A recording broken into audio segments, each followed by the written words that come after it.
Párame las luces de... Hello. Párame las luces de...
Hello, everyone.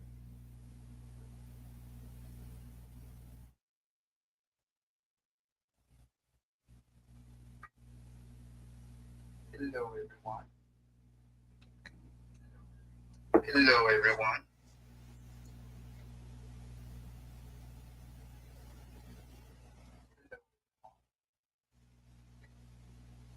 Hello, everyone. Hello, everyone.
Hello, hello, everyone. Can you guys hear me now? Hey, Diary, how are you today? Can you guys hear me? Just give me a thumbs up if you guys can hear me.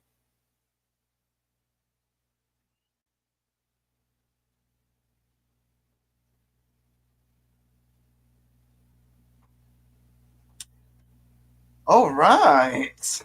Well, I just want to say welcome, everyone. Welcome, welcome, welcome to an impressive chat with me, JC Shante, your National Beauty Empress 2024. What we're going to be doing is what I want to do is I want to take the time to have a little conversation with every single one of the queens that have represented a title in National Beauty Empress pageantry system. So I want to get to know them a little bit more, and I want you guys to get to know them a little bit more as well.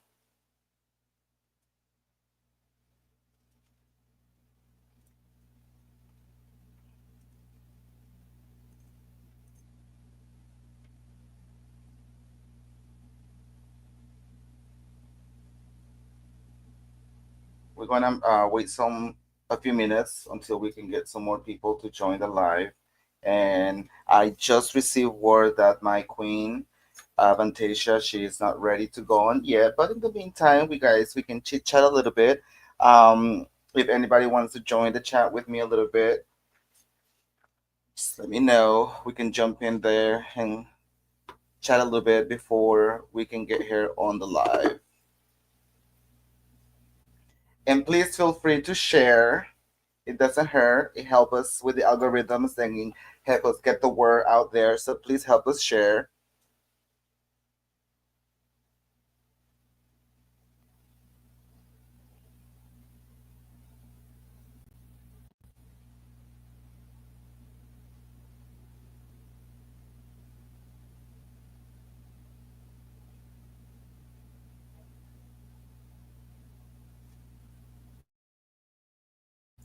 Give me 1 second because I am trying to work on three different platforms right now. So you guys can catch us live on my personal page, Facebook Live, as well as National Beauty Empress Facebook Live. And you can also catch me on my YouTube channel on live. Hey, Diary, could you please send me the invitation and that way I can accept it because I am going doing it through the computer, through a software, and I cannot add people like that.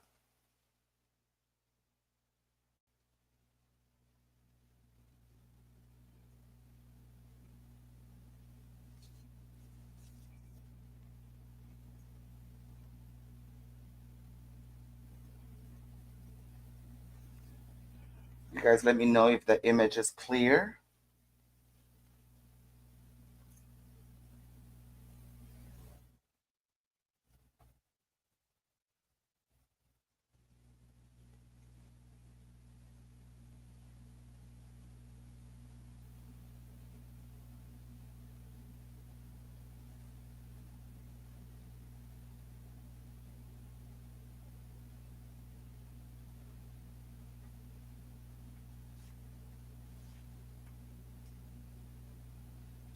Make it public.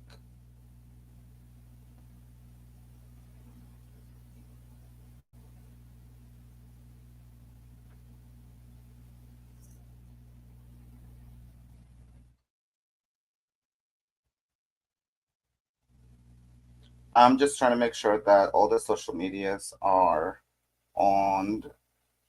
If you guys, let me see if I can bring a person in through here. No.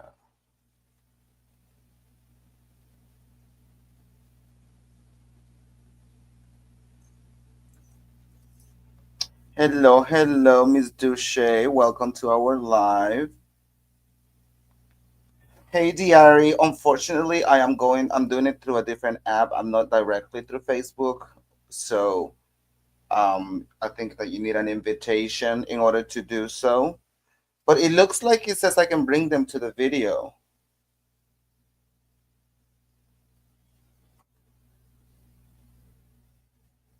It says it right here that I can bring him through the video. Hello, Saturn. Hello, Layla Johnson. Welcome, welcome everyone to this impressive chat with me, JC Ashante, your National Bearded Empress.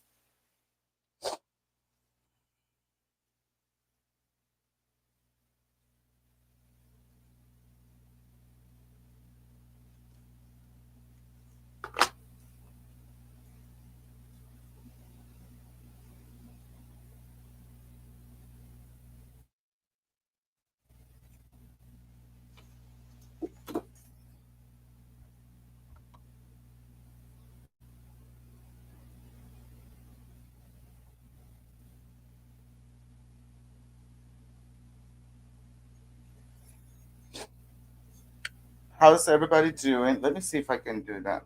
Diary, give me a second.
Hello, Michelle Lacroix Dupree. Welcome to our chat.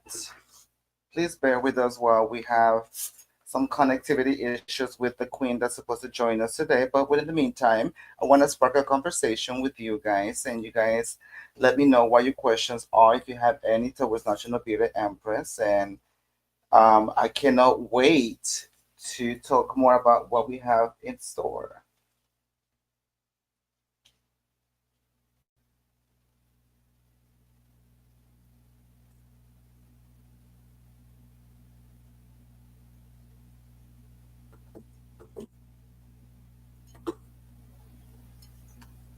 Diary, do me a favor. Go and join through. Okay. Oh, okay, perfect. Per Perfect. It looks like she is available to join us soon. I'm gonna give it a few more minutes to make some time so everyone joins, so people, can be with us and hear what we have to say. So you guys just bear with us, bear with me, and we'll bring her on in just a few more minutes. Hello, Naomi. How are you today? I want to say hello to Miss Maya as well, my beautiful sister from Seattle. Thank you for joining us today. Thank you, thank you, thank you, thank you. All right. Hello, hello. How are you, Naomi? Thank you for joining us.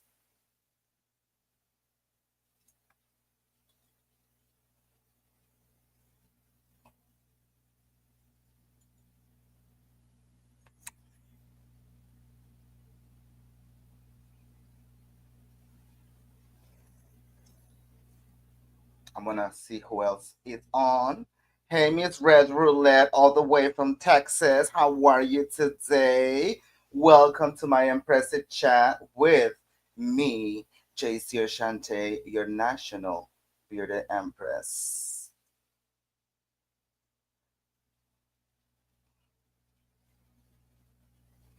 If you guys want to help me and share this live with your friends, share it on your websites, on your Facebook, on your Instagram with your friends. It doesn't hurt much and it doesn't cost anything to support a bearded sister. And we are doing this not to make money, but to make sure that we are putting a message out there and you guys get to know who we are as a system and who our queens and representatives are, because it is about them as much as it is about me, because all of us make part of this beautiful legacy. Oh, thank you. Thank you. Thank you so much. I appreciate that very much. Just a little something. I like my jewels.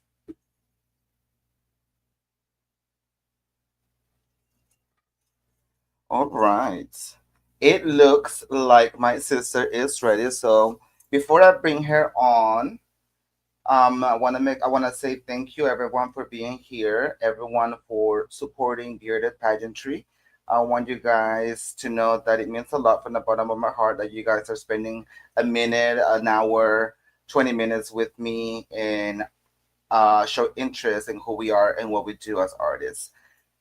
The next entertainer, the sister that I want to introduce to you guys, her name is Vantasia Divine, and she's currently residing in New Orleans and is currently in one of her biggest inspirations and journeys in life, which is to be able to be a beacon of light and inspire the future generations to stand out and be who they are and represent their authentic selves.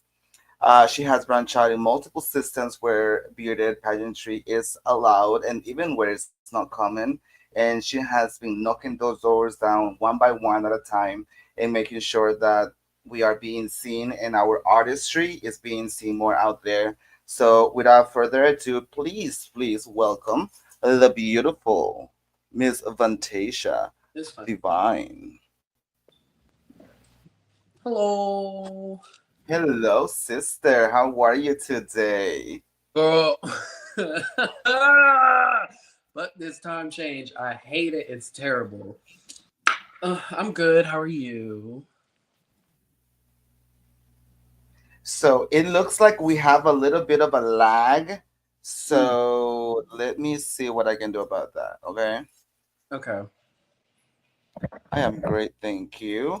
I'm going to put you on mute for 1 second. Okay. you're good.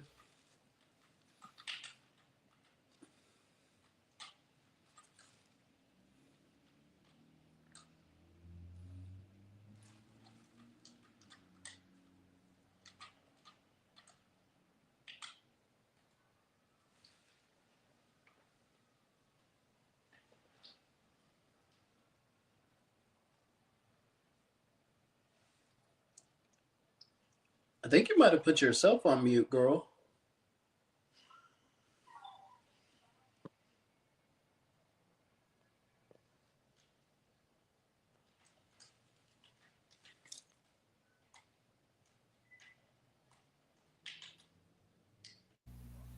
I did for a quick second because I'm trying to figure out the lag situation. So Oh, just give me you're one good. second.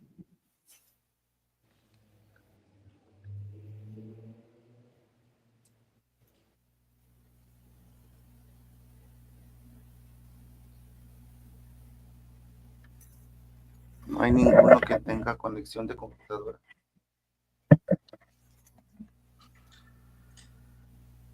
No, ¿verdad?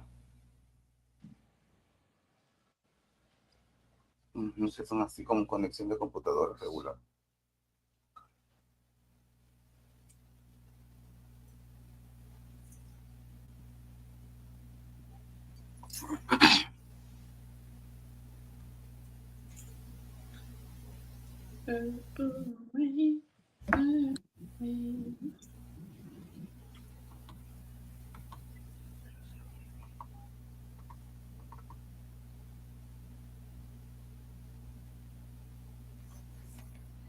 All right, so we're just gonna go ahead and continue with this. How are you today, Vantasia? Welcome to the Impressive Chat. How is your night and your evening going? Doing good. It's been a long ass day. So I mean,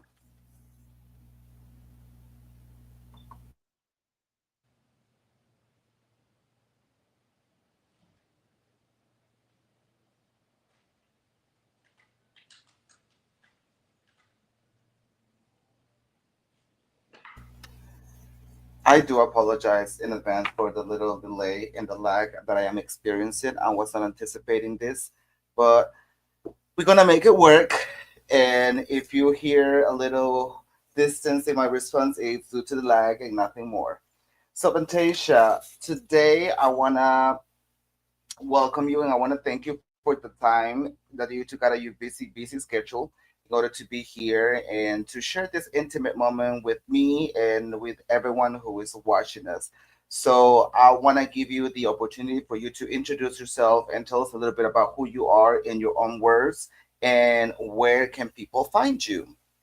Hi, I am Vantasia Divine. I am your current reigning Miss National Southeast Bearded Queen, as well as your Emerald Coast Entertainer of the Year. I did just give up my title as Almost Alabama Comedy Queen. You can find me on Instagram at Vantasia underscore Divine or Facebook at Kobe D. Caruth. That's my man name. Or you can find me on TikTok. I go live on there sometimes whenever I'm getting ready, so it's a cute little fun time. Um, I am a bearded queen. I've been doing drag for about 5 years technically. COVID kind of broke that up, so I like to say that I've been doing drag for about 3 years. And my biggest thing about my drag is I really just want to inspire the next generation. I am kind of young in my age and in my experience with drag. However, I think that I'm kind of building a platform that gives other people who may not think that they fit in a specific box of drag. Um, and I'm here to prove to you, with this beautiful lady on the other side, that there is no box of drag. Drag is universal, and we all are capable of sharing our art forms and just being who we are and doing what we love to do, and that's entertain. So, yeah.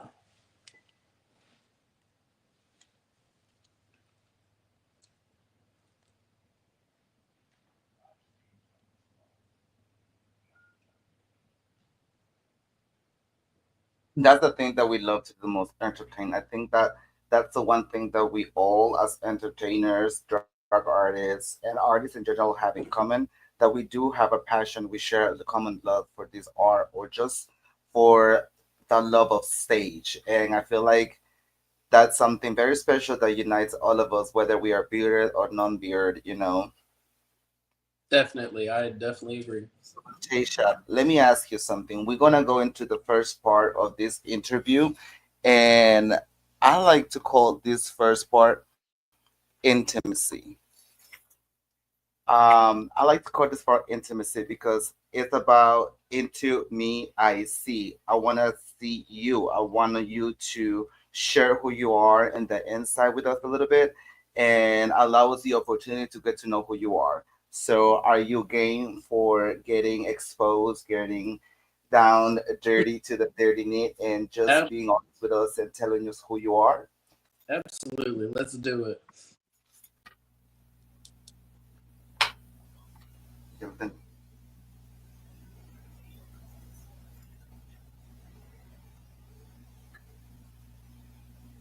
All right. So the first part of the questions that I have prepared for you, I want you to tell me, what does a bearded mean to you, and why do you choose to be bearded? Hmm. That's a good question. Um, I think what bearded means to me is really any style of facial hair. I have come across this same conundrum that comes around, and it is kind of very frustrating.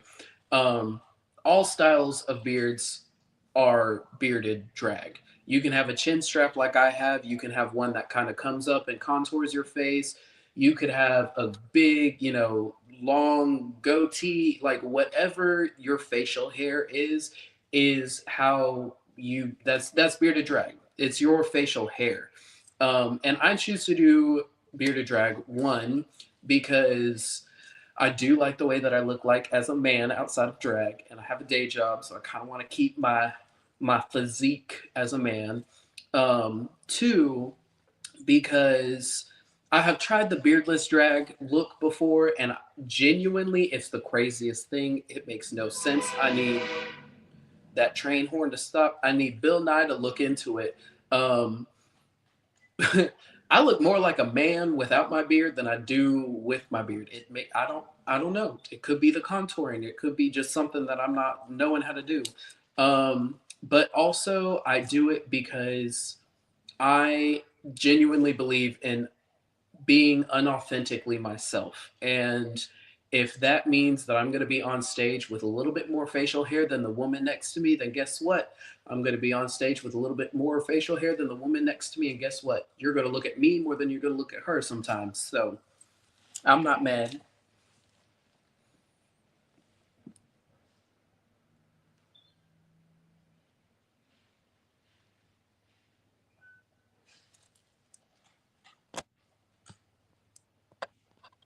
I'm glad to hear that. And let me ask you, how old were you when you first started doing drag? I was 18 years old when I first started. I went to my first drag show in Providence, Rhode Island. I was in college at the time, and I instantly fell in love with it. And I was like, I want to try that. And I tried it, and I loved it. And now I've just kind of been stuck, screaming and messing up the drag world ever since. So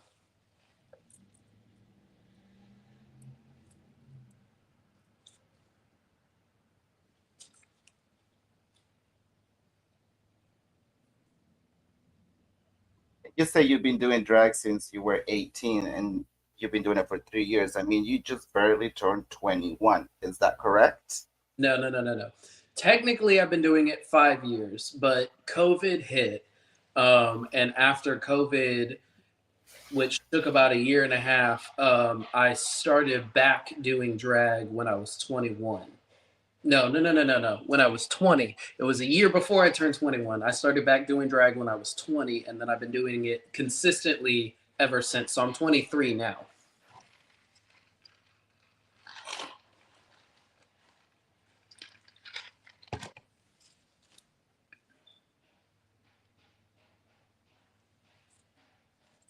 Okay. Okay. You're still pretty young, and do you feel that you have accomplished a lot at that short age in drag? I think that I have. I think that I have kind of given a new light to drag as a whole, because there are a lot of established drag queens who have been doing drag for years and years and years, who have been bearded queens, who have been, paving this way. I think that within the new generation, I've been sharing with them and showing them that it doesn't matter what you look like, it doesn't matter who you are. If drag is what you love to do, and if drag is what you want to do, that's what you're gonna do. And I think that that's something that I've kind of inspired in a lot of people throughout my journey of putting my face out there in all of these different pageant systems.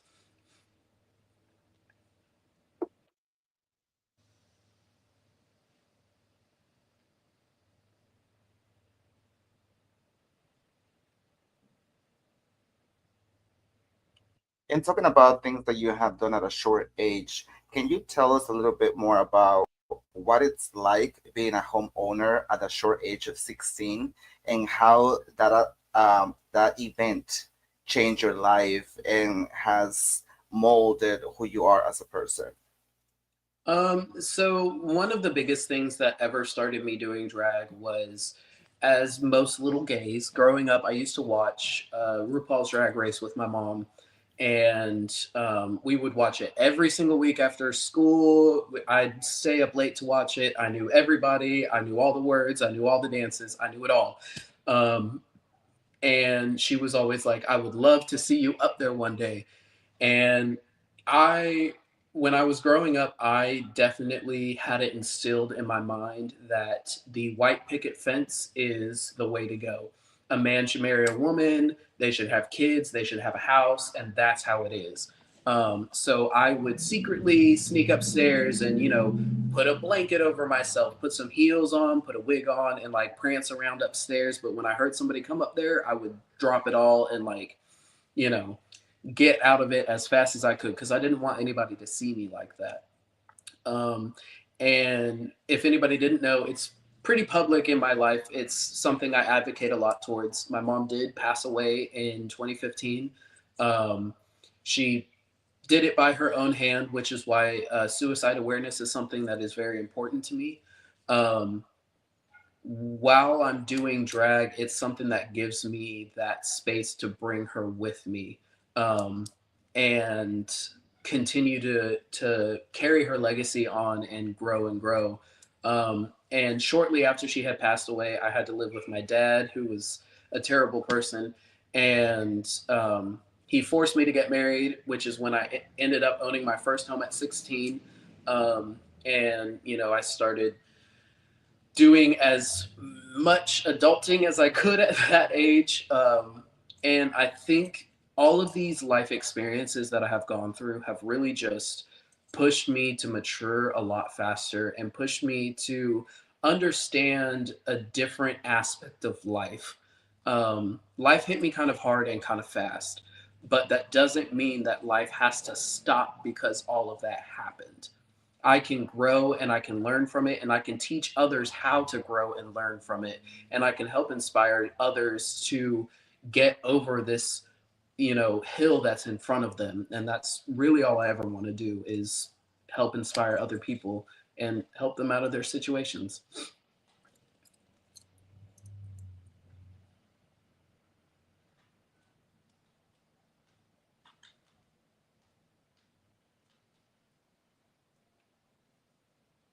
That's beautiful to hear. And I'm very thankful that you are so open into sharing those moments of your life that really highlight the character that you have and how you move along in life.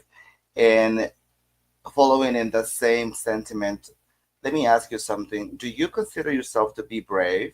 And if you do, why? I Ooh, that's a good one. Um, I think I would. I definitely think I'm brave.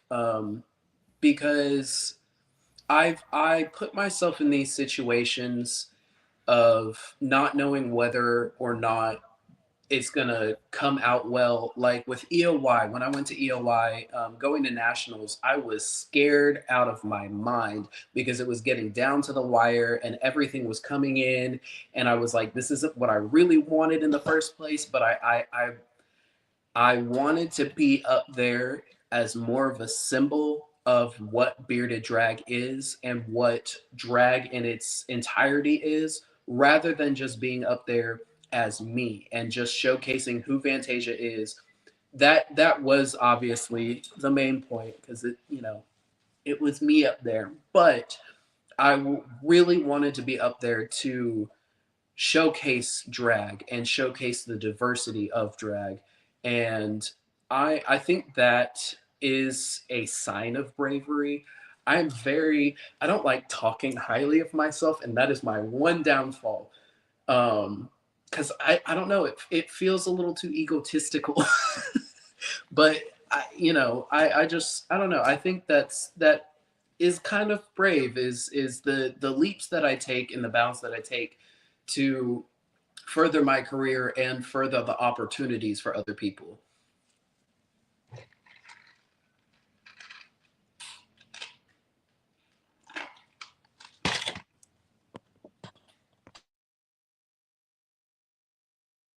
Let me tell you something. I don't think it's egotistical to think high of yourself or to give yourself the props, because all of these accomplishments and all of these great places that you have reached, you have done that because you have worked very, very hard and because you deserve it.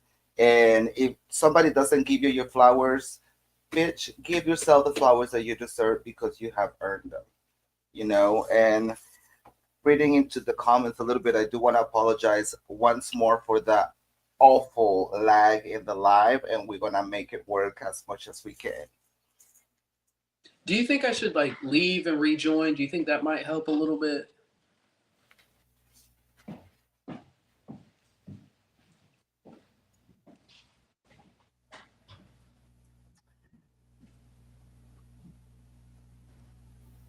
Um, I Uh, don't know because I don't want to lose the connection and I don't want to lose you. I feel like I think we have like a 15-second lag between you hear what I have to say and then response, but I feel like we can make it work. oh yeah. Okay.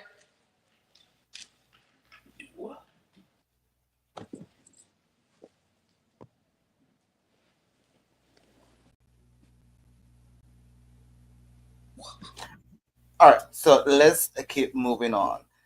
Now, inspiration, it's everywhere. Hmm. I want you to tell me, and I want you to tell everyone out there who is a fan of you, what inspires or who inspires Fantasia?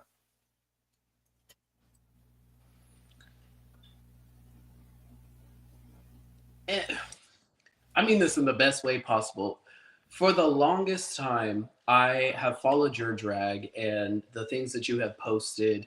And I would, take some inspiration from the things that you would do. And I was like, ooh, that's cute. I love that. How can I incorporate that into my drag? And how can I make that, you know, more Fantasia? Um, but I've never really seen anybody else that I can kind of look at and say, I want to take something from that and build myself up, or that look inspires me to do something. 90% of the looks that I make just kind of come out, they just kind of happen. I will say some things that I do get some inspiration from is AI. Nowadays, AI is doing some great things and helping me get these thoughts processed out into a picture. Um, but I genuinely I don't have like a specific group of people or a specific person that I look at and I'm like the things that this person is doing motivates me to go more and motivates me to do more. I think it's the amount of people that I have touched and the amount of people that I have gotten close with, their support and their belief in who I am and what I do really just builds me and fuels me to keep going and keep pushing forward. So, yeah, I think that's my inspiration.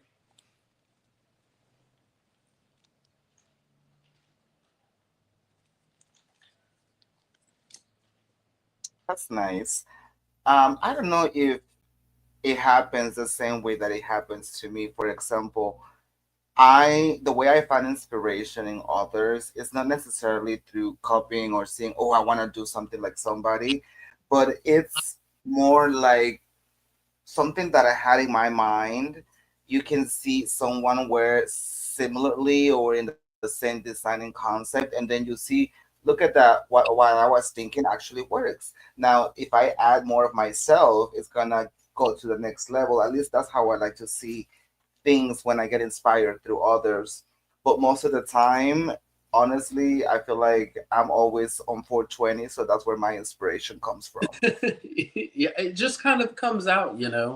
Um, there haven't been very many instances where I look at somebody and I'm like, ooh, that's something that I thought of, but I'm happy to see it happen.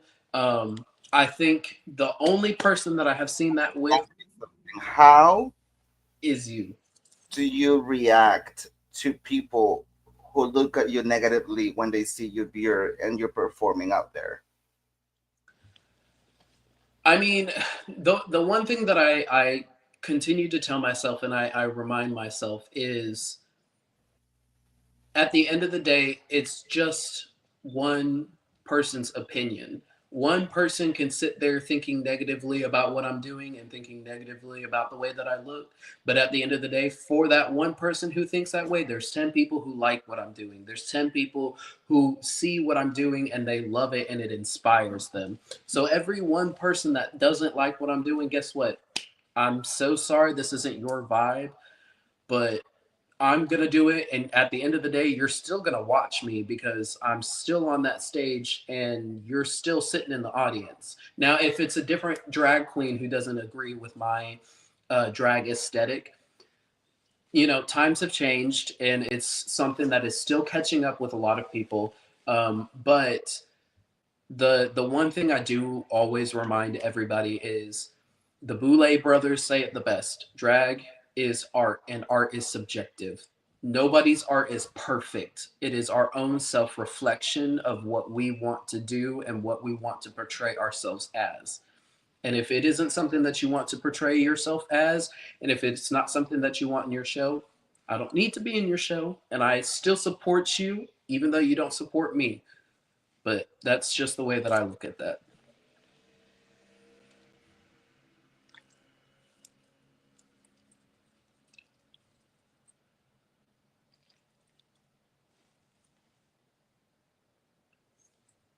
I agree with you 100% on that. Now, let me ask you, can you describe who you are in 3 words and 3 words only?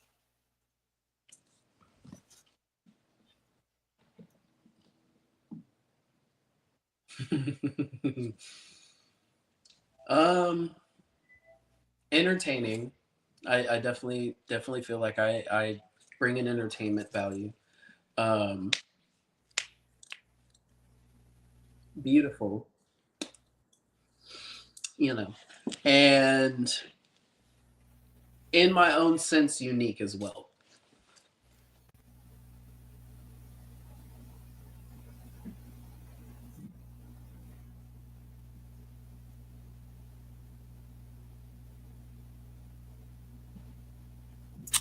Okay, I can definitely agree with all those 3 words. Um, since you said that you like to entertain, let me ask you, do you consider yourself to be an artist or do you consider to be an entertainer? What do you see yourself as? I think that the fine line between artist and entertainer is one that is very close. And I like to tiptoe between the two because an artist is somebody who, puts themselves out there in some type of, sorry, that's my dog, in some type of way, shape, or form, um, whether it be, art, colors, or you know what I mean, paintings and stuff like that. And an entertainer is somebody who puts themselves in front of other people. So I think the art of drag is somebody who's putting their art and entertaining it in front of people. Um, and I think that I definitely finagle that fine line between the two. I don't think there's much of a separation when it comes to drag. Uh, because this is our art form, and what we're doing with our art form is entertaining the audiences.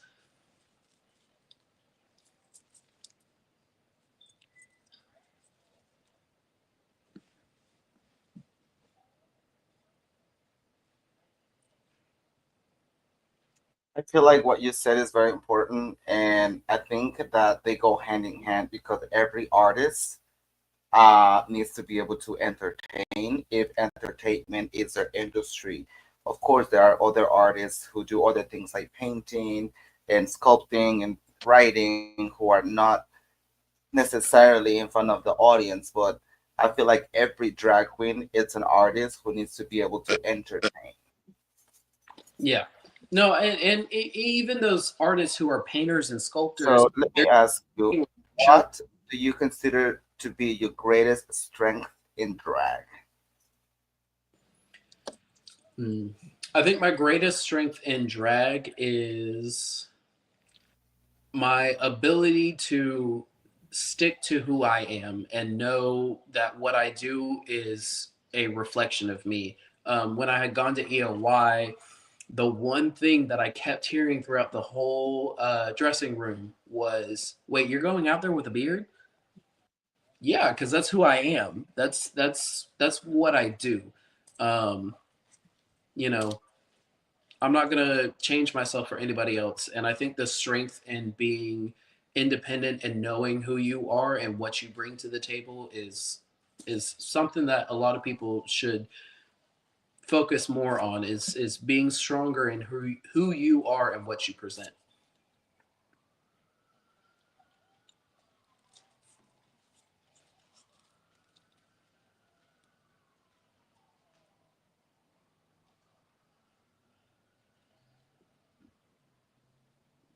I agree with you.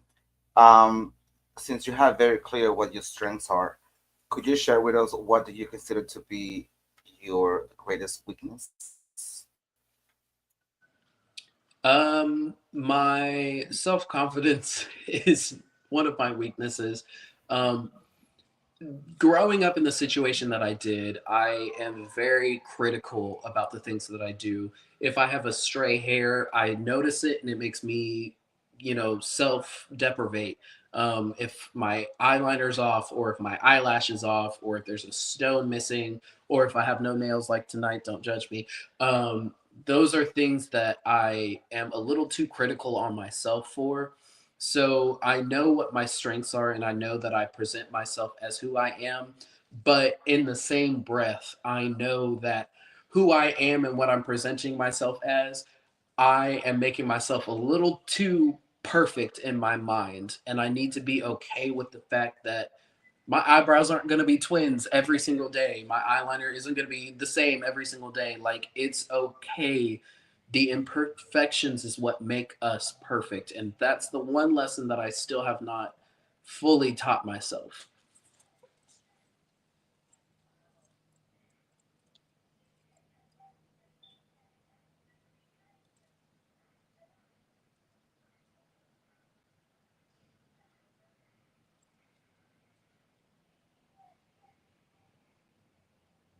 Wow.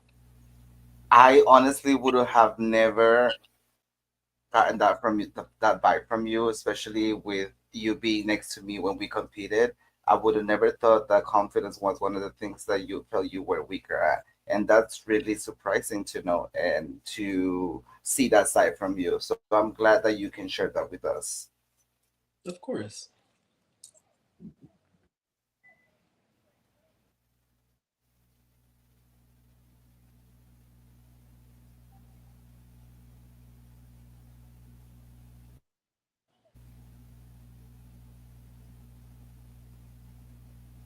Now, let me ask you, what advice do you have for someone who wants to start doing drag and they don't know what their style is, and they don't know how to identify who they are as a drag artist? The ooh, my throat is dry. Ugh. The one thing that I would say to anybody who wants to start drag and who doesn't know necessarily who they are, what they want to do, and how they want to present is, um, when I started drag, I started it without my beard. I started it and I had this pre notion of what drag was, and it wasn't who I was as a man, um, which is where it gets wishy washy.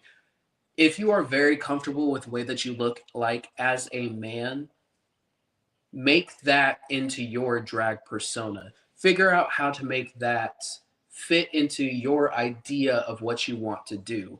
Um, and if you want to just go, bad out of fucking hell and sorry, excuse my French, and try everything, if you try everything, chances are you're going to land on one thing that you genuinely love and you genuinely want to take with you to continue on and build off of. So I think my advice definitely would be figure out who you are personally and what you want to share with the world. If you want to be that femme queen, that fish queen, try to figure out how that would work with you, how it would work with your everyday life, because at the end of the day, drag is a part of your everyday life. And if it's not something that if fish drag isn't what you want to do, figure out the area that you want to lean towards. You don't have to do something. You can make your own category of drag. You could be a got to be every single time you go out. That is totally fine. It's completely up to you.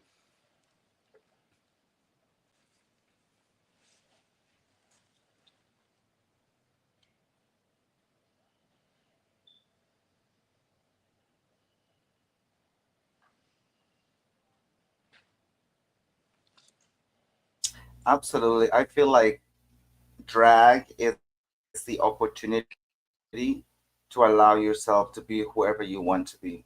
It's the opportunity to explore and experiment in different faces and different colors in different shapes, and it's just allowing yourself to express and to live in freedom. That's what drag is to me. The Now one let thing me ask you, drag where is do you see yourself, where do you see Fantasia in the next 5 years? um I'm gonna go back on the thing that I was saying first, and then I'm gonna answer your question because that lag. The one thing I have learned about drag, and I do definitely find is very true. Your the things that you are not as a man, you tend to be as a drag queen. For instance, I have stage fright. I don't like being in front of people. I'm very shy when it comes to talking to people. But Fantasia brought that out of me. When I'm on stage, I'm not Kobe anymore. I'm Fantasia, and Fantasia taught me how to be more confident in Kobe. Taught me how to be more, able to be on a stage and have eyes on me and stuff like that. And I think the place that I see Fantasia in the next 5 years is doing more pageants. I'm a pageant queen at heart. I love doing pageants. You'll definitely see me on RuPaul's Drag Race at some point in time, and I'm gonna be the first bearded queen in America to win or be on, unless Yazir gets on there because that bitch is sickening. Um, I definitely see more growth in my platform and reaching out to a lot more people within the next 5 years of my career.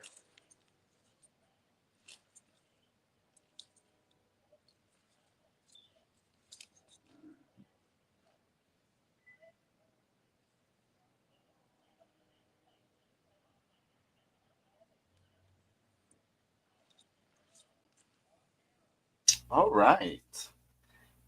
This lag is horrible, so I do want to apologize if people think that I'm cutting her off or that I'm being rude. It's not that, it's just that by the time I hear the question, she probably didn't finish what she had to say, but that's just how the timing is working. So I apologize for that. Now, moving on, let me ask you something. What is your favorite memory in drag? Um, Sorry, my ear hurts. These earrings are real tight.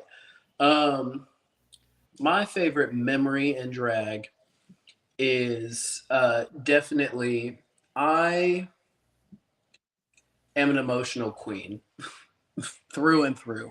I love to share my emotions with the crowd because you never know when somebody comes into the audience what their day was like, what their year was like. You never know what they're going through. And yeah, when they come to a drag show, they'll see somebody doing a stunt number and doing a bunch of flips, and I'm calling myself out because I do all that stuff.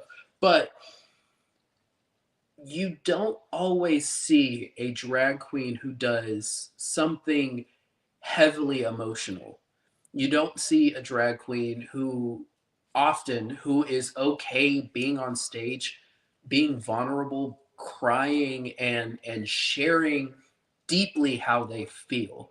Um, and one of my favorite moments of drag that I reference a lot is um, a drag queen in Pensacola. Her name was Penny Holiday.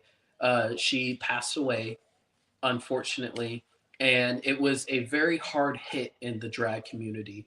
Unfortunately, I wasn't there to experience her as a person because I joined that community afterwards. But I heard so much, and the stories that I heard were very touching for me. And one year, um, for Black History Month, I had done a mural on stage that had a picture of her, a picture of Black icons who have passed away, who are still alive, and some drag queens as well that were in that community, with a picture of Penny Holiday in the center. I did a mural. I brought a candle on stage and everything, and I did Once Upon Another Time. Um, and after I had gotten off the stage, there were people crying. But the one thing that was told to me was that bar has never been silent since the day it opened. And the entire time I was doing that number, it was silent because the emotion that I was sharing, the emotion I was conveying was something that brought everybody together. And it wasn't an emotion of happiness. It wasn't an emotion, we weren't laughing. We were all together mourning, but also being okay with the situation. And I think that that is the it's a sad moment of my drag career, but I definitely think it is one of the greatest moments of my drag career because any entertainer can make somebody laugh, any entertainer can make somebody smile, but it is very hard to touch somebody's soul and make them feel an emotion that you're conveying out to them.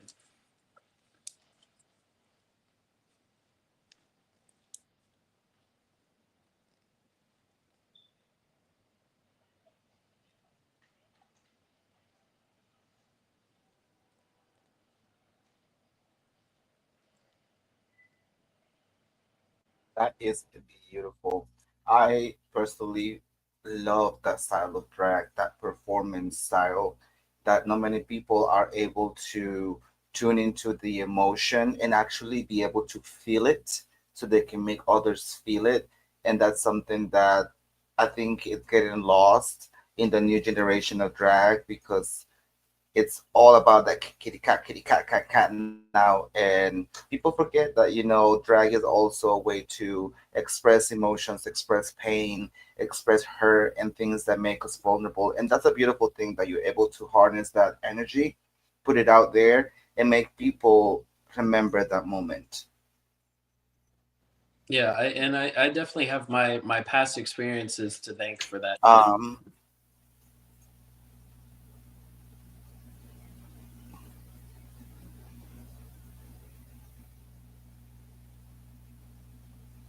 Now let me ask you, what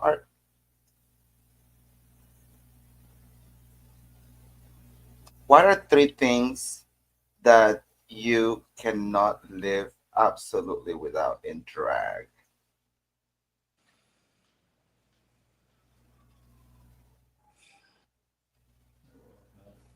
I need my lashes for sure because I do not feel like a woman without my lashes.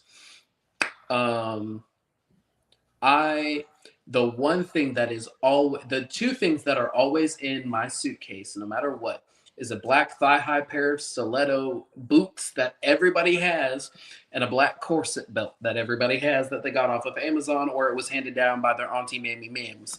Um, and then Well, I could live without my oil palette. I could do eyeshadow instead of oil for my beard. Um, I think the other thing that I could not do without in drag is rhinestones.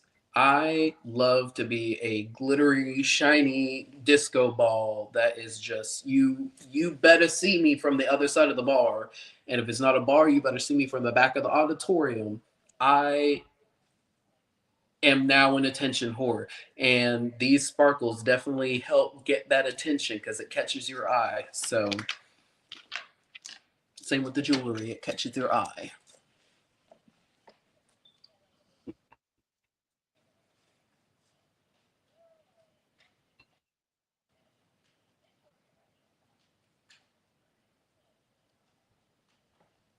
You I agree with you 100%. I love jewelry. I love sparkles. I love it. Now, let me ask you something a little spicy. Do you know what kai kai is? And if so, do you like it? Girl, of course I know what kaka is. That is that if you don't know what kai kai is, you can go on the Urban Dictionary and it will tell you. I'm not going to tell you because this is this is a place of abstinence. Anyways, uh, I think that kai kai is fine in certain situations. You know, it at the end of the day, we if you identify as a man, we are men who like men.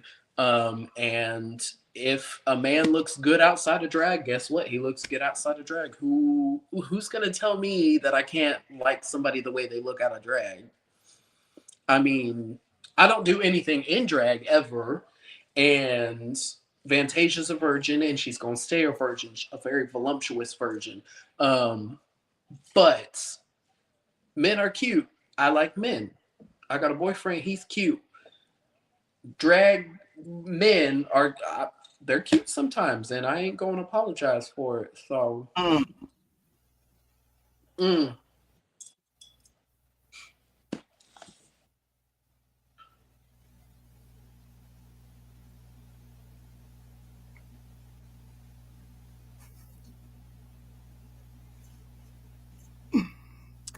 I like to hear that. I'm all about kai kaiing because at the end of the day, baby, sex is sex. Period.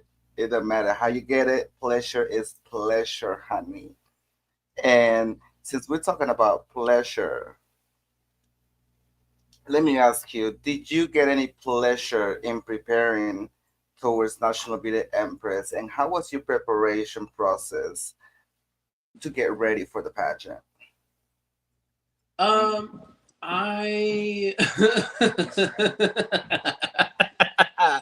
I was stressed out of my mind. The one thing that I definitely am, and I hate, I'm a procrastinator, and I have these great grand ideas of things that I want to do, and I'm like, "Ooh, I will look so regal and beautiful, and nobody's gonna get me." And then it really comes down to the wire of me constructing it myself, and I'm like, "No, that's not gonna work." And then everything just kind of falls apart. But then I make something work, and then some things don't. It's a roller coaster. Preparing for National Bearded Empress was something that I think fueled me to push towards other pageantry systems as well. Because I definitely I snooped whenever I was getting prepared. I was like, "Ooh, who am I going against? Ooh, who is this? Ooh, who is this?" I already knew who you was, so I already knew what to expect. No, I didn't, because bitch, you brought it. But sorry, I gotta plug my phone in because she's dead. I definitely snooped a little bit, and when you're snooping, it makes you second guess the things that you do, and it makes you second guess, and think to yourself, how can I make it better? Um, Getting ready for Bearded Empress, I was very pleased with how everything came out. Um, could it have been better? Absolutely. Everything could always be better. Uh, but at the end of the day, I think that given the time frame that I gave myself, because I did not give myself the greatest time frame, because I'm not the most coordinated person in the world, um, I definitely pulled something quite literally out of my ass, and it worked in my. I mean, I got first alternate, and first alternate to somebody absolutely gorgeous, so it doesn't matter. I'm not mad. Can I the cup? It thawed. My cup. It thawed.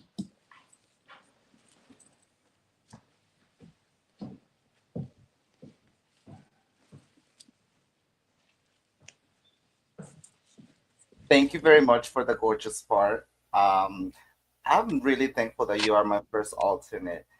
Were you surprised at all that you got a first alternate? And were you expecting to win if not first alternate?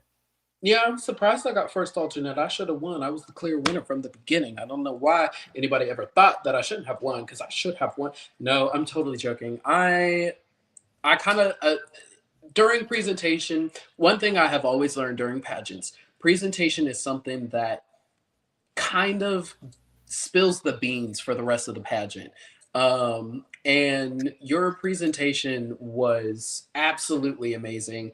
And I knew towards the end of the pageant, after presentation, after talent, and during evening gown, I was looking around and I said, okay, well, she's gonna fucking win. Fuck that bitch. Where do I place?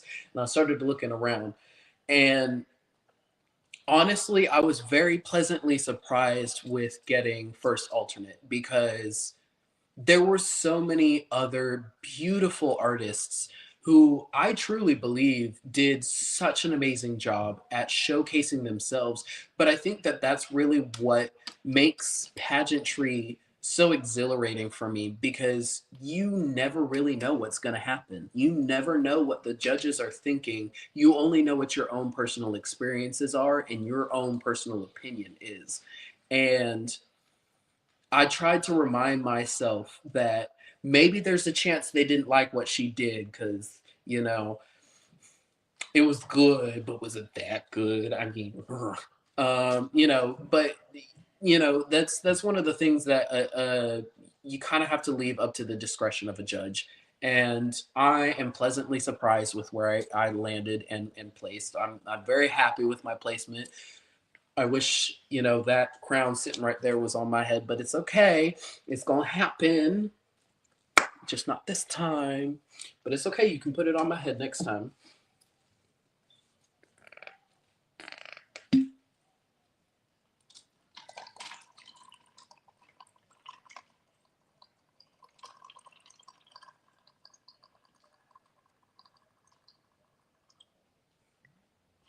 Since you mentioned in putting it on your head next time, I think it's time for me to ask the important question.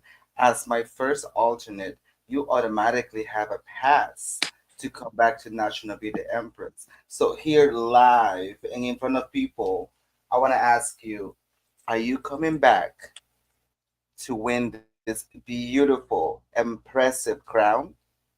Are we expecting to see Vantasia come back reloaded, fully ready, and ready to snatch it? Tell me.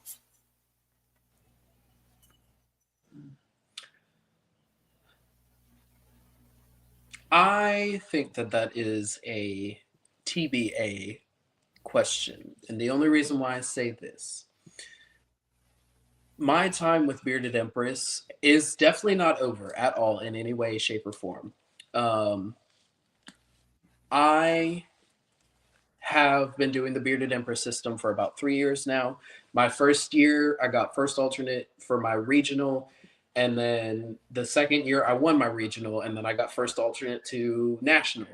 Um, I truly believe I could definitely go back and win this year.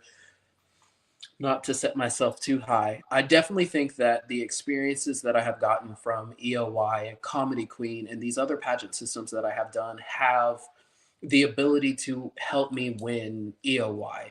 With that being said, after EOY, I had a lot of people message me and ask me to come back and ask me if this symbol of uh, a difference in drag is going to continue to be on that stage and not falter after my first year. My only fear is if I win National Bearded Empress and I don't go back for EOY, how well is that going to look with my intentions on motivating the next generation, on continuing to grow into these pageant systems that aren't stereotypically bearded? Um, I know that I could do a bearded system. How well can I do a non-bearded system is the mentality that I'm thinking about.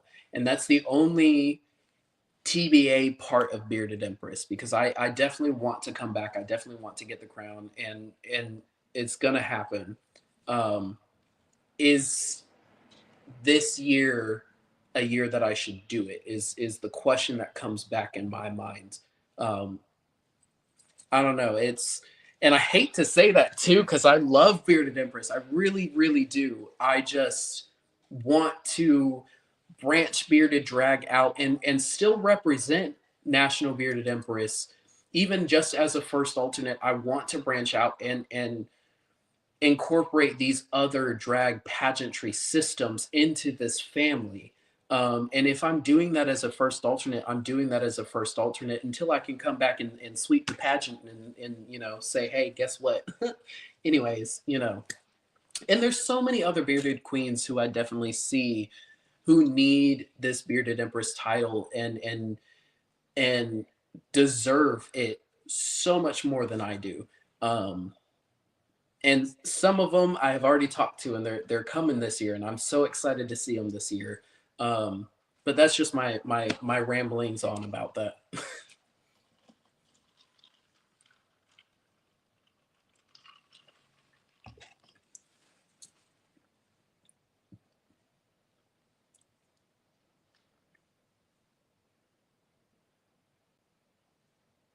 I feel like National Beauty Empress is not about someone who deserves it just because they are who they are or they are somebody. If that's one of the things that I think we stand out for and stand out as is whoever wins wins, no matter what happens and no matter who shows up that night. And that's the thing that drove me into National Beauty Empress is the transparency. And I do feel like, you should definitely think about that if you wanna have them think about you being capable to do something nationally and not necessarily Empress or bearded. A way to show them is to do what you do at your best, and why not being an Empress, and just show them that you can be a badass national title holder. And if they said no to you before, they're sure gonna regret it after that because you're showing them that you're more than capable to do it. See, and this is why I'm very happy about voicing that opinion, because it gives me that back and forth, and that's definitely a thought process that I have, like, it's crossed my mind and I've thought about, and that's why I say it's very TBA about me doing it again. It's not that I don't want to, it's that I'm trying to think about what's best for Fantasia in the growth of spreading out with the world and inspiring the next generation. What is the best move for me to do? um, and it's gonna all be figured out by the beginning of the year, and you will know possibly if I'm doing it by the beginning of the year, because it's gonna be my New Year's resolution. If so, so yeah.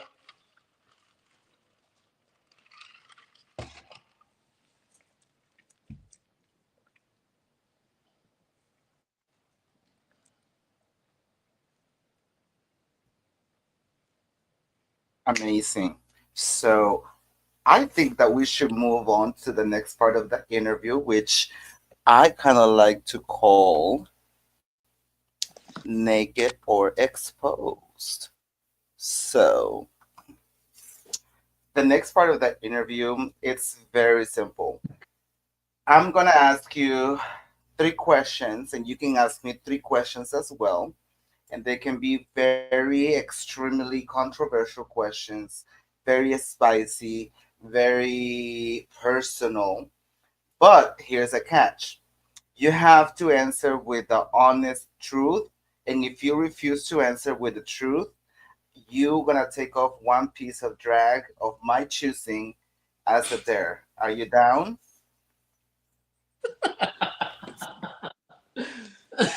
Yes, yeah.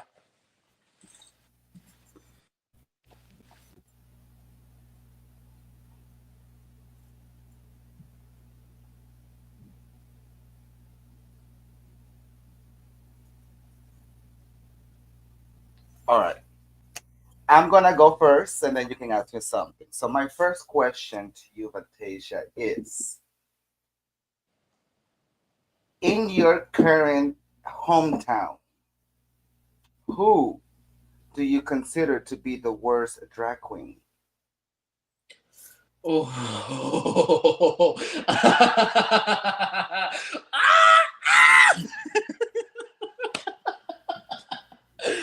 Okay, I have said this unapologetically, and I have had some choice words with this person. I support their drag to an extent.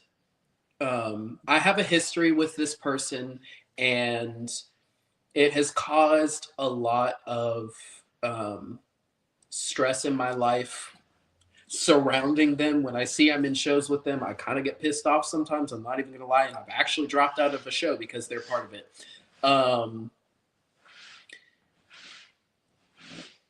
it is a drag queen that is known from South Florida all the way to North Florida to Atlanta to, I mean, she is known.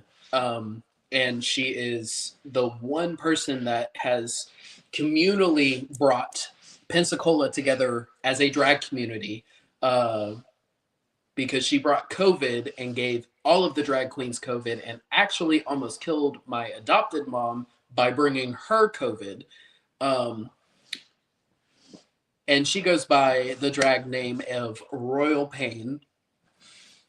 Unapologetically, well, apologetically, I just think that there's a lot of growth that needs to be had. And I know that there are so many drag moms who have gotten and dropped her and gotten and dropped her. And it is because I don't know if there's a roadblock or what it is. Maturity has to be had. You have to listen to your drag community when they're telling you that something is wrong. If everybody is telling you that something is wrong, that does not mean that they're wrong. That means you need to look at yourself and realize, oh, wait, maybe there is something. Maybe they're catching on to something. And it's not even just the performances, it's the attitude. It's how you present yourself as a drag queen. Yeah. Anyways, yes. In question and answer, I'm Fantasia Divine. Thank you.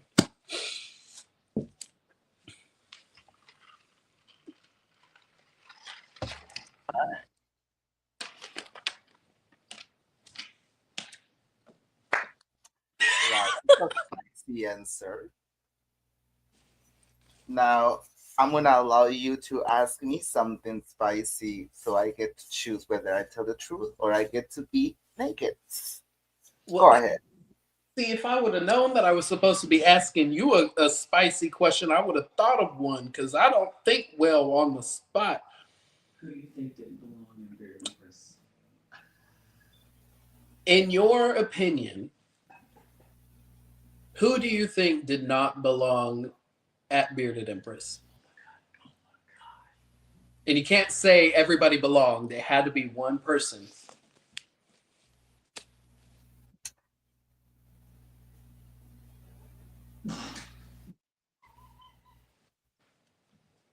Oh, oh, ooh. Um,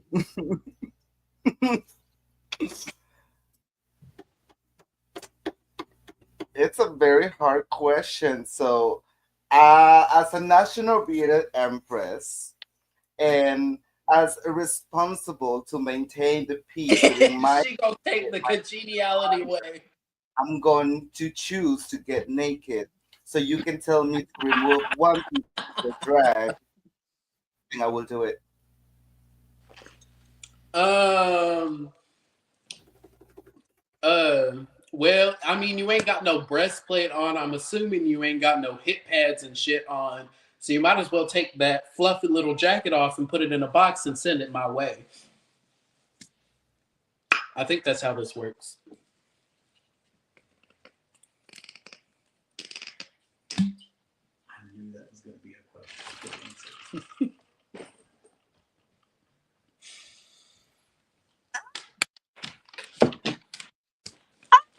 Oh my god! I feel exposed and I feel naked. Oh my goodness. Oh my goodness. Okay, so now it's my turn to ask for something. Oh my goodness. What I'm going to do. Oh, hold on 1 second, because She's I'm a, gonna cover her nipples. I'm a my nipples are showing. Ah, there we go. Now I'm gonna ask you something.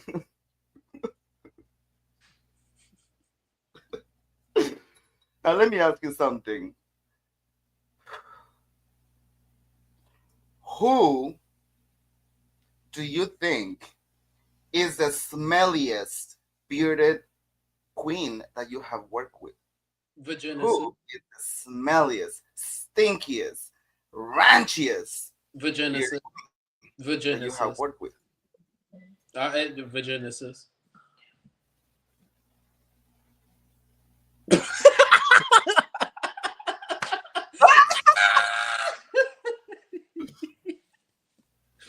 And I mean that with much love. I pro- Bitch, you're supposed to say no. I don't want to answer that so you can get naked. well, girl, I'm truthful to a fault. I mean, this Ah. it's a setup for you apparently. All right, go ahead. Shoot a question. Hmm.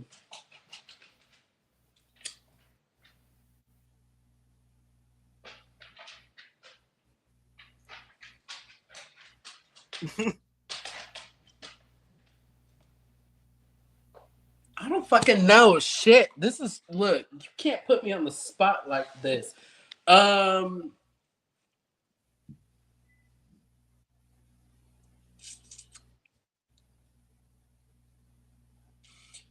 What is one pageantry system that you have All right, seen? I'm gonna ask you a question then. Oh Since well. you decided to willingly miss out and pass out your opportunity to get me naked or exposed. No, wait, okay, wait, hold on. I know you're gonna start talking, but I was gonna say, um, uh, I was yep. I was gonna say, what is one pageantry system Actually, go ahead, ask the question that because I you got. do not think?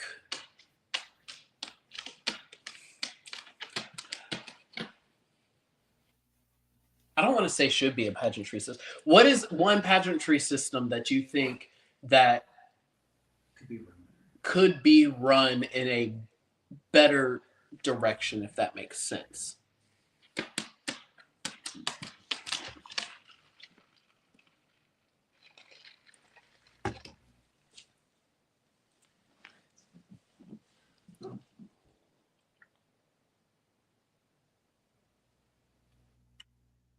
Ooh, I'm definitely gonna have to say Miss Universo Latina USA.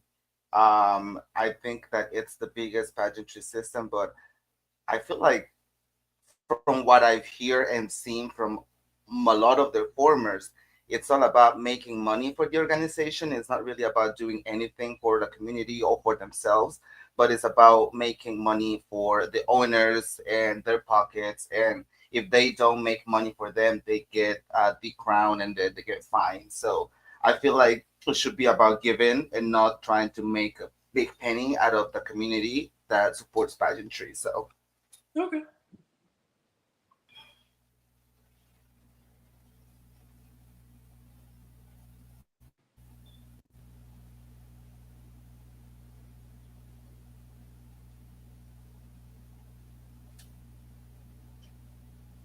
now let me ask you something. What is the one pageantry system that you would never, ever be caught doing alive and Miss why? Continental, because I I believe that a lot of pageantry systems within the drag community should be about who you are as an entertainer. Miss Continental is very specific about who they want as an entertainer. It does not say that you need to be a trans girl. However, per pageantry history, a lot of the women that do Miss Continental are trans women. They aren't just women who are men at the end of the day. They are full-time women.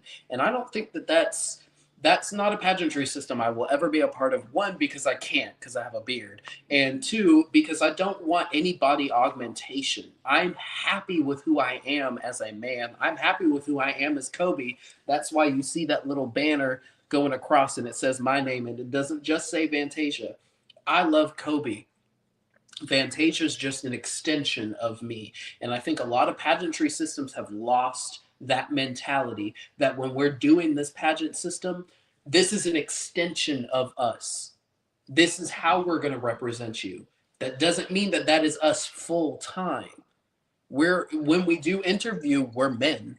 When we do, every other category, we're women. It's that separation that a lot of pageantry systems don't have. And guess what? You didn't get me naked at all. No, I need to think of a question.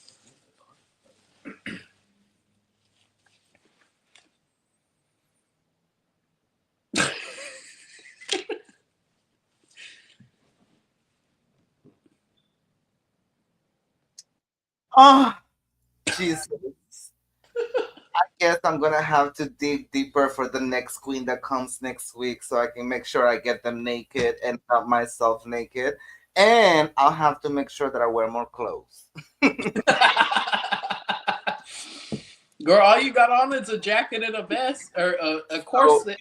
we're going to go into the last part No, no, of no, no, no, no, no, no, no, no, no. I still got the one more interview. question. Hold on. No, no, no, no, no, no. Don't you Oh try to skip past that. I still got one more question. You crazy. And my question is going to be uh-huh, uh-huh, uh-huh. And my question is going to be if not Michelle, who should be running National Bearded Empress? Oh, Jesus Christ.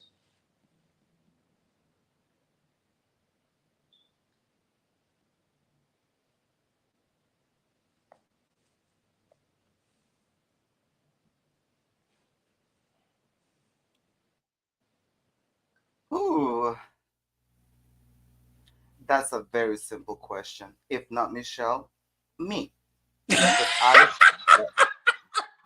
shown that I have the passion, the work ethic, and I want this to be taken to the very next level. So that's why, if not her, probably me. I'm the next in kin. Girl, I fucking love you sitting here in the fucking bearded empress just written across your chest. She had to put her sash on because she had her nipples out. I was trying to get her to take her corset off.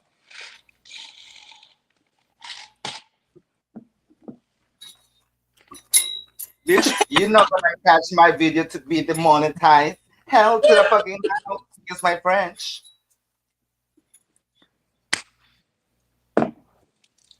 You know what? That's a good idea. I'm probably gonna have to put the corset as a titty corset.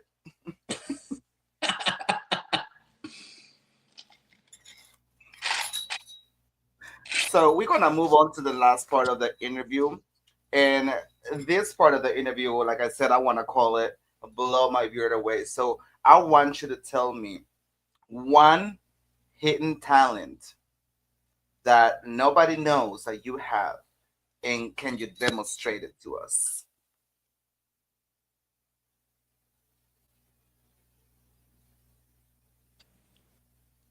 Um, it is not something that. Okay, well, there's. I don't know. There's two.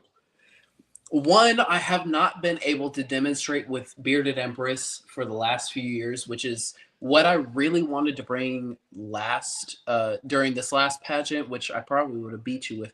Uh, anyways, it's not something I could have done in a small space. I have been professionally doing color guard for 9 years now.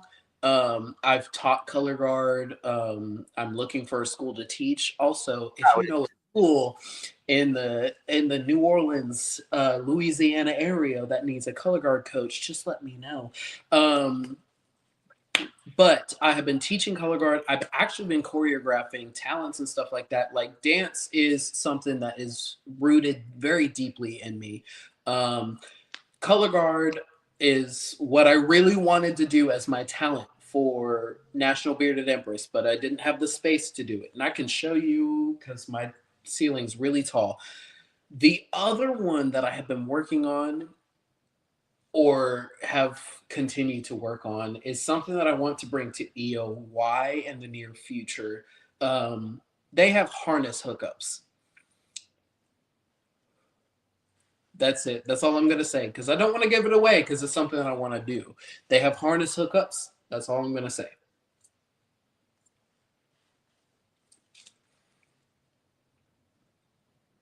Harness hookups, as in like raising you up and like floating you around. That's what I mean, by the way. Mm. Can you demonstrate the one with the harness hook right now? Girl, you fucking crazy. Absolutely the fuck not. Bitch, I ain't got the winch set up in my house.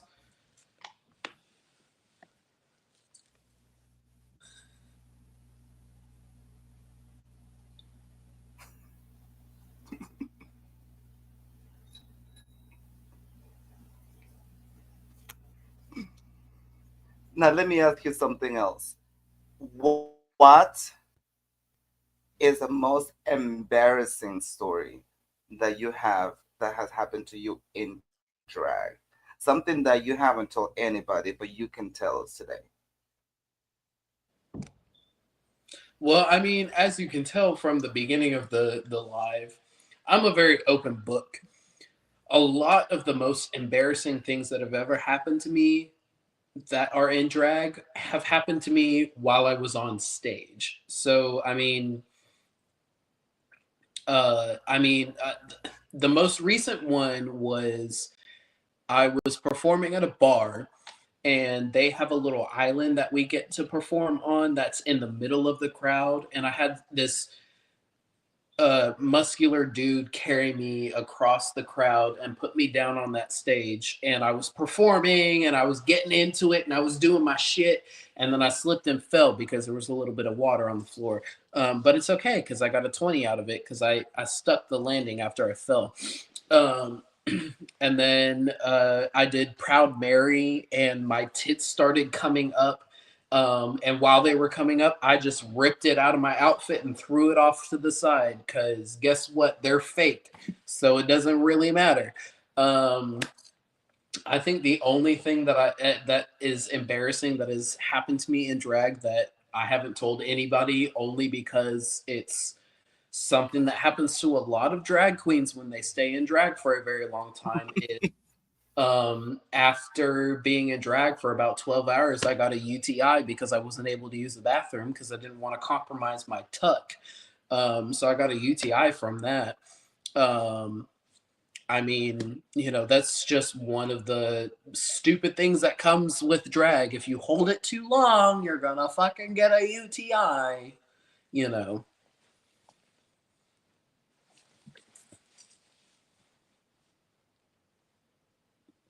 Her jaw's from.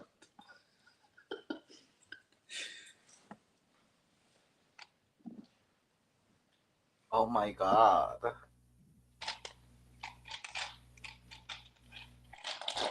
Wow. What Now, about you? let me ask you one more.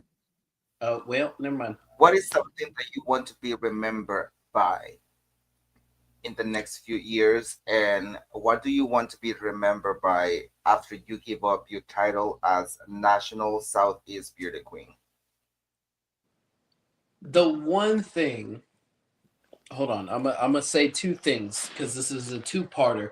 The one thing I'm gonna say first is what is something embarrassing that you do not want to admit, but you're gonna admit to this live because I know you ain't. They ain't gonna ask you on these other queens when you do their lives with them. Anyways, to answer your question, the only thing that I have ever in my drag career wanted to be known for, I want to be known as a symbol of growth. Well, I I'm going to be conducting this interview and I will refuse to be interviewed in your interview.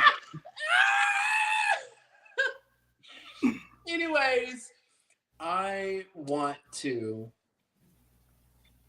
always be known as somebody who gave it their all. I want to be known as somebody who was a symbol for other people to look towards.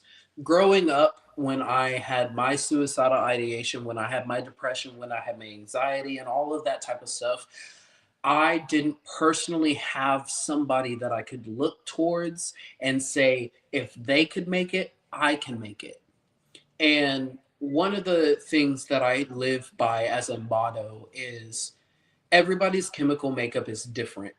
Something that you go through may not affect me the same.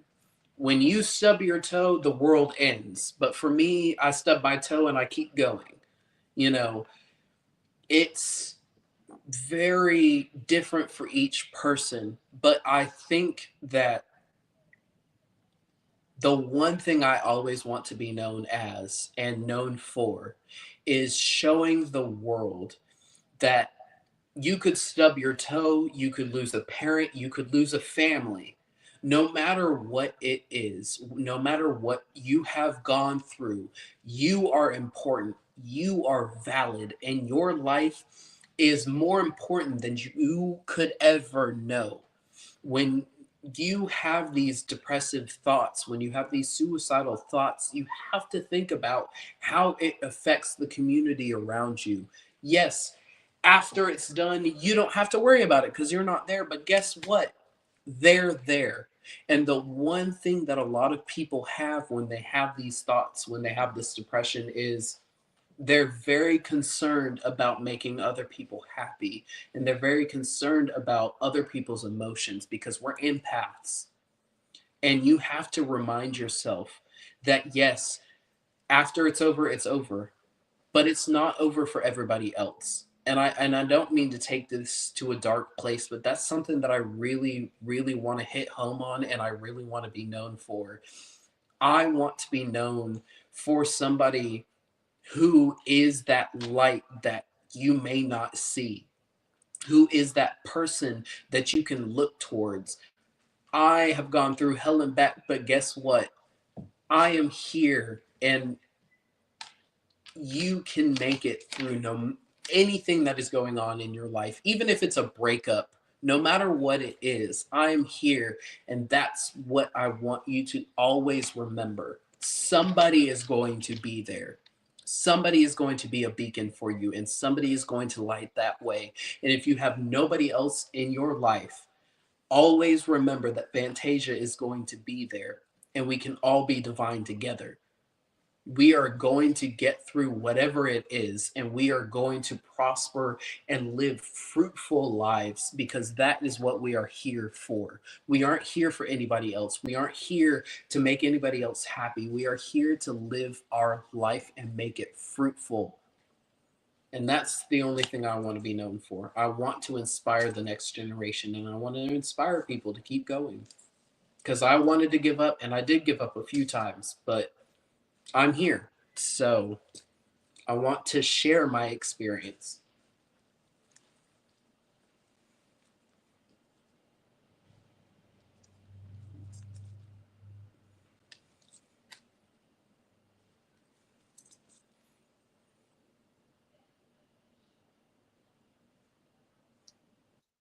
That was so extremely profound and beautiful. And I personally want to thank you for putting so much effort and emphasis into being uh, the difference and being out there for people who need somebody to rely on or just somebody to listen to them. And it's important to understand that, depression is a very, very serious disease, and it affects not just one person, it affects everyone. And thank you for bringing awareness to that. Now, before we end this interview, can you tell us a little bit about your experience as a national Southeast Beauty Queen and what can we expect from you at your give up, and what can you tell to the girls who are interested in competing? So I think that my experience with Southeast Bearded Empress is something that, well, National Southeast Bearded Queen, sorry, or it's Southeast Regional Empress, I think now. Um, I could be mistaken. My experience with it is nothing less of fruitful. Um, I got first alternate my first year, as I said before, and I still went around my area and I was still promoting it, even as first alternate, because I did not care. Um, but when it came to this last year, when I finally won, um, it's a symbol. It isn't something necessarily of, oh, you won a pageant, oh, you're great, okay, that's it, that's done. No, you are a symbol of your area, you are a symbol of excellence and impressiveness in your regional area. And everything that you do, every show that you are a part of, every pageant that you go to, no matter what it is, you are a symbol of this pageantry system. And you have to remember that in this area, you are the bearded queen. There are other bearded pageants that are statewide. There are other bearded pageants that are statewide because there's only one other bearded pageant that is really bearded. Um, this is a regional pageantry system. This is a pageantry system that you are not just representing one state. And you have to remember that when you're going and doing these things. And I think that my experience with National Southeast Bearded Queen um, is nothing short of amazing. I'm able to go around and promote drag and support the growth of bearded drag in my area. And I may not have been a part of the biggest things as National Southeast Bearded Queen. However, the things that I were a part of were within my control, were within my budget, and were very important to me. I was part of the National Cancer Society in Louisiana recently with Jujubee and a lot of the big name performers in New Orleans. And I was there as National Southeast Bearded Queen. I had other titles, but that was the one I really wanted to represent because Bearded Empress in its entirety is about inclusivity and growth and the importance of health and other people. Um, that was just the one pageant system that I really wanted to be a part of at that event. Um, when you're doing this pageant system, you need to really just remember that it is more than just the shows that you are doing. You are representing that bearded community and you are a symbol of excellence in that bearded community. And I don't know if I answered your entire question. I'm not gonna lie, I had a lot of tequila. But if I did not, the things that I have accomplished as National Southeast Bearded Queen are going to different pageantry systems and expressing myself as a National Southeast Bearded Queen.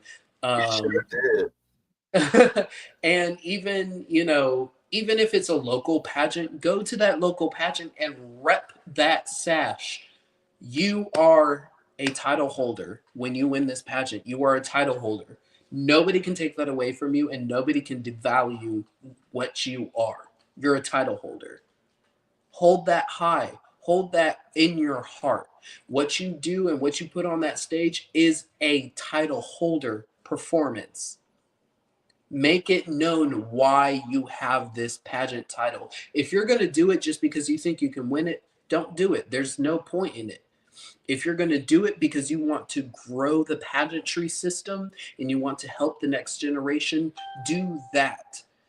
It's okay if you're one of those silent fighters who sits there and it's a word of mouth thing for you. Because I'm not going to lie, I'm really bad at social media. I'm terrible about posting. However, I talk to a lot of people about Bearded Empress. I talk to a lot of people about being a part of a pageantry system that accentuates their drag. It's okay to not be with the times social media wise, as long as you're with the times when you're talking to people, those interactions that you have with people, because you never know when you're talking to somebody who's a part of a different system. I had no idea I was talking to a national showgirl when I was in a show with her. I didn't know because I don't keep up with that pageantry system, but guess what? I kept it professional with her because it doesn't matter who they are, it doesn't matter where they come from. It matters about how you present yourself and how you're presenting your title and this system as a whole. And you're going to touch a lot of people as the next Miss National Southeast Bearded Queen, or correction, Queen of the South Bearded Empire. That's a lot. That's a whole. That's a lot. Um, the next one that I crown, you are going to touch a lot of people, and you are going to reach a lot of generational differences. Of the Southeast Empire. That was a lot. It's important to remember that, and that's my thought. That's my closing thing.